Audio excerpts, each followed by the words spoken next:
আসসালামু আলাইকুম, welcome to my channel English Bari 71। যারা নবম এবং দশম শ্রেণীতে পড়ছো তোমাদেরকে আমার চ্যানেলে স্বাগতম। আজকে আমরা পড়ব ইংরেজি প্রথম পত্রের ইউনিট 2 লেসন 1। ইউনিট 2 যার টাইটেল হচ্ছে ক্লাইমেট চেঞ্জ। ক্লাইমেট চেঞ্জের বাংলা অর্থ হচ্ছে জলবায়ুর পরিবর্তন, অর্থাৎ পৃথিবীতে জলবায়ুর পরিবর্তনে কী সমস্যা হচ্ছে এই বিষয়গুলো নিয়ে এই ইউনিটে আলোচনা করা হয়েছে। আমরা আজকে পড়ব 1 নম্বর ইউনিট। 1 নম্বর ইউনিটের টাইটেল হচ্ছে the grid of the mighty reverse, অর্থাৎ নদীকে এখানে মাইটি হিসেবে বর্ণনা করা হয়েছে, অর্থাৎ সর্বগ্রাসী নদীর লোভ। এই 1 নম্বর লেসনে মেহেরজান সম্পর্কে একটি ঘটনা বর্ণনা করা হয়েছে এবং নদী ভাঙ্গনের কারণে মেহেরজান কী সমস্যার সম্মুখীন হয়েছে সেগুলো সম্পর্কে বিস্তারিত আলোচনা করা হয়েছে। তবে আমরা এই লেসনটির বাংলা পড়ার পূর্বে এই শব্দের কিছু গুরুত্বপূর্ণ ওয়ার্ড রয়েছে যেগুলোর অর্থ জানা দরকার। চলো আমরা সেই গুরুত্বপূর্ণ শব্দগুলোর বাংলা অর্থ জেনে নিই। 1 নম্বর লেসনটি ভালোভাবে বোঝার সুবিধার্থে আমি এই লেসনের গুরুত্বপূর্ণ ওয়ার্ডের বাংলা অর্থ লিখে রেখেছি। চলো আমরা এই অর্থগুলো জেনে নিই। স্লাম যার অর্থ হচ্ছে বস্তি। প্রোটেকশন যার অর্থ হচ্ছে সুরক্ষা বা রক্ষা। এম্বাঙ্কমেন্ট যার অর্থ হচ্ছে বাঁধ। শেল্টার আশ্রয়। ট্রেম্বল কাঁপা। উইসপার ফিসফিস করে বলা। আনস্টিডি অস্থির। ফ্লেম অগ্নিশিখা। কাল্টিভেবল আবাদযোগ্য বা চাষযোগ্য। কনজিউম গ্রাস করে ফেলা।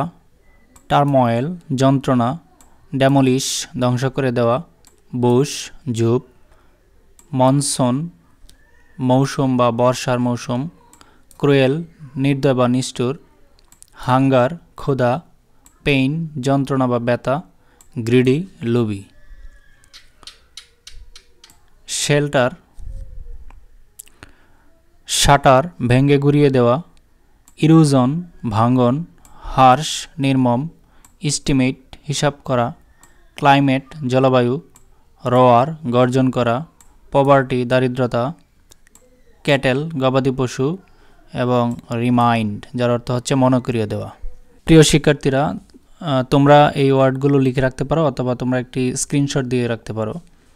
এবার আমরা 1 নম্বর লেসনের মেহেরজানের গল্পটি বাংলা অর্থ সহ পড়ব। গল্পটি শুরু করার পূর্বে আমি বলে রাখছি, এখন থেকে আমি তোমাদের যে ইংরেজি প্রথম পত্রের যে ইউনিটগুলো রয়েছে প্রত্যেকটি ইউনিটের প্রত্যেকটি লেসনের ভিডিও আমি প্লেলিস্ট আকারে দেব। তোমরা প্লেলিস্টে ঢুকলেই নবম এবং দশম শ্রেণীর ইংরেজি প্রথম পত্রের সবগুলো ইউনিটের সবগুলো লেসনের ভিডিও পেয়ে যাবে। চলো আমরা 1 নম্বর লেসনটি এখন পড়ি। Read the following text and answer the questions. নিচের পাঠটি পড়ো এবং প্রশ্নগুলোর উত্তর দাও। এখানে একটি গল্প দেওয়া আছে, এই গল্পটির শেষে কতগুলো প্রশ্ন দেওয়া আছে, এই প্রশ্নগুলোর উত্তর দিতে বলা হয়েছে।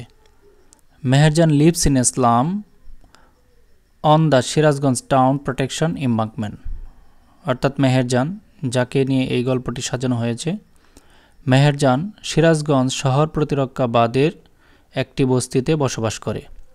হার polythene roped shelter looks like a cage, অর্থাৎ সে যে ঘরটিতে বসবাস করে সেটা হচ্ছে পলিথিনে মোড়ানো, অর্থাৎ পলিথিনে মোড়ানো তার যে আশ্রয়টি সেটা দেখতে অনেকটাই পাখির খাঁচার মতো।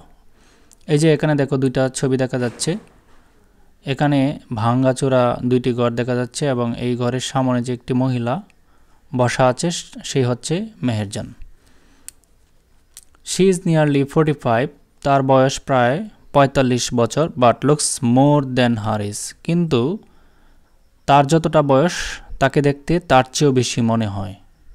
In front of her shelter, তার আবাসন বা তার যে আশ্রয়টি রয়েছে সেই আশ্রয়ের সামনে, she is trying to make a fire, সে আগুন জ্বালানোর চেষ্টা করছিল, to cook the day's only meal, তার দিনের একমাত্র খাবার রান্না করার জন্য, অর্থাৎ সে দিনে একবার খাবার রান্না করে এবং এই খাবার রান্না করার জন্য সে আগুন জ্বালানোর চেষ্টা করছিল।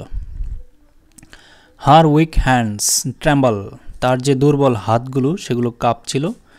S she adds more fallen leaves and straw to the fire, যখন সে আগুনে শুকনো পাতা এবং খড় দিচ্ছিল তখন তার হাতগুলো কাঁপছিল।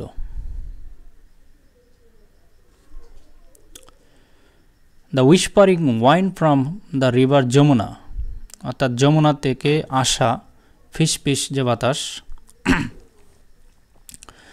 যমুনা থেকে আসা বাতাস মেক্স দ্য ফায়ার আনস্টেডি, তার যে আগুনটা ছিল সেই আগুনটাকে অস্থির করে দিচ্ছিল, অর্থাৎ স্থায়ী হতে দিচ্ছিল না। দ্য ডান্সিং ফ্লেম রিমাইন্ড, এই যে আগুনের শিখা যেটা দুলছিল, বাতাসে দুলছিল, সেটা মেহেরজানকে মনে করিয়ে দিচ্ছিল of the turmoil in her life, তার জীবনের দুর্দশার কথা। চলো আমরা পরের প্যারাটি পড়ি। Not long ago Meherjaan had everything, অর্থাৎ খুব বেশি দিন আগের কথা নয়, যখন মেহেরজানের সব কিছু ছিল। A family, cultivable land and cattle, তার একটি পরিবার ছিল, আবাদযোগ্য জমি ছিল এবং গবাদি পশু ছিল। The erosion of the Jamuna, Jamuna নদীর ভাঙ্গনে gradually consumed her all landed property, অর্থাৎ যমুনা নদীর ভাঙ্গন ধীরে ধীরে তার সমস্ত সহায় সম্পত্তি গ্রাস করে নিয়েছিল। ইট ফাইনালি ক্লেইমড হার অনলি শেল্টার, অর্থাৎ তার যে সর্বশেষ সব কিছু কেড়ে নেওয়ার পরে তার একমাত্র আশ্রয় যে জায়গাটি ছিল সেটিও গত বর্ষার মৌসুমে নদী ভাঙ্গনের কবলে পড়েছিল। It took the river only a day, সব কিছু কেড়ে নিতে নদীর মাত্র একদিন লেগেছিল। টু ডেবিউর মেহেরস হাউস, মেহেরের ঘরবাড়ি, ট্রিজ গাছপালা, ভেজিটেবল গার্ডেন শাকসবজির বাগান, অ্যান্ড দ্য বাম্বু বুশ এবং বাঁশের যে জার ছিল, এই সব কিছু কেড়ে নিতে নদীর মাত্র একদিন সময় লেগেছিল।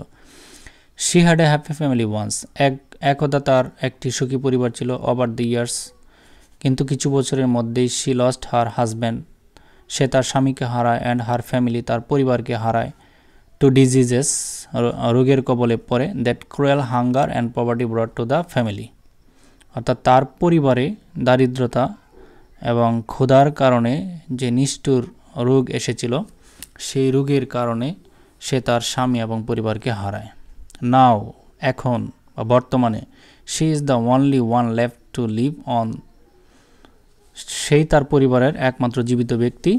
With the loss and the pain, এবং তার যে ক্ষতি এবং দুঃখ বেদনা আছে, সেই দুঃখ বেদনা নিয়ে তার পরিবারের একমাত্র জীবিত ব্যক্তি হচ্ছে মেহেরজান।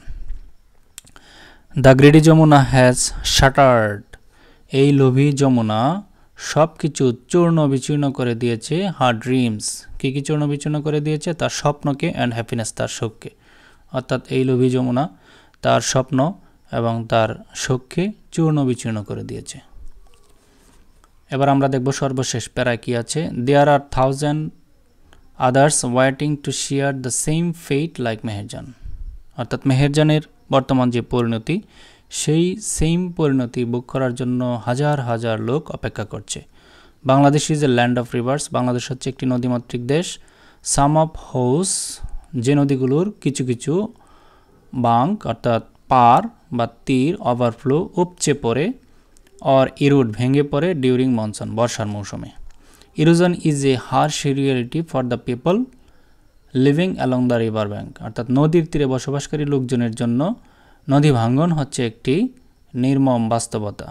ডিউরিং ইচ মনসুন, প্রতি বর্ষার মৌসুমে মেনি মোর ভিলেজেস, অনেক বেশি গ্রাম আর থ্রেটেন্ড, হুমকির মুখোমুখি হচ্ছে বাই দ্য মাইটি রিভার্স, এই যে সর্বগ্রাসী নদী আছে, যেমন Jamuna, the Padma and the মেঘনা, অর্থাৎ যমুনা, পদ্মা এবং মেঘনার মতো যে বড় বড় নদীগুলো আছে, সেই নদীগুলোর কারণে প্রতি বছর হাজার হাজার গ্রাম হুমকির মুখোমুখি হচ্ছে। ইট ইজ এস্টিমেটেড দ্যাট, অর্থাৎ একটি পরিসংখ্যান তৈরি করা হয়েছিল, সেই পরিসংখ্যানে দেখা যাচ্ছিল যে river erosion makes at least 1 lakh people homeless every year in Bangladesh, বাংলাদেশে প্রতি বছর নদী ভাঙ্গনের কারণে প্রায় 1 লাখ মানুষ গৃহহীন হয়ে পড়ছে। ইনফ্যাক্ট, প্রকৃতপক্ষে river erosion is one of the main dangers, নদী ভাঙ্গন হচ্ছে একটি অন্যতম প্রধান বিপদ। কজড বাই ক্লাইমেট চেঞ্জ, জলবায়ুর পরিবর্তনের কারণে, জলবায়ুর পরিবর্তনের কারণে যতগুলো প্রবলেম সৃষ্টি হচ্ছে তার মধ্যে অন্যতম একটি হচ্ছে নদী ভাঙ্গন। If we can't take prompt actions, যদি আমরা দ্রুত পদক্ষেপ না নিই, টু অ্যাডাপ্ট, খাপ খাইয়ে নিতে, টু ক্লাইমেট চেঞ্জ, জলবায়ুর পরিবর্তনের সাথে, there will be thousands of more Meherjans, তখন হাজার হাজার মেহেরজান তৈরি হবে। ইন আওয়ার টাউনস, আমাদের শহরে, অ্যান্ড ভিলেজেস, গ্রামে, এভরি ইয়ার, প্রতি বছর। অর্থাৎ জলবায়ুর পরিবর্তনের সাথে যদি আমরা খাপ খাইয়ে না নিতে পারি, তাহলে মেহেরজানের মতো হাজার হাজার মেহেরজান তৈরি হবে।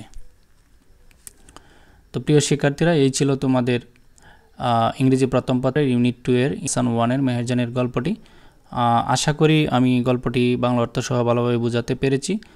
এরপরের ক্লাসে আমরা দেখব ইউনিট 2 এর লেসন 1 এর কতগুলো প্রশ্ন আছে, অর্থাৎ কুয়েশন আছে। এই কুয়েশনের আনসারগুলো আমি এরপরের ক্লাসে তৈরি করব।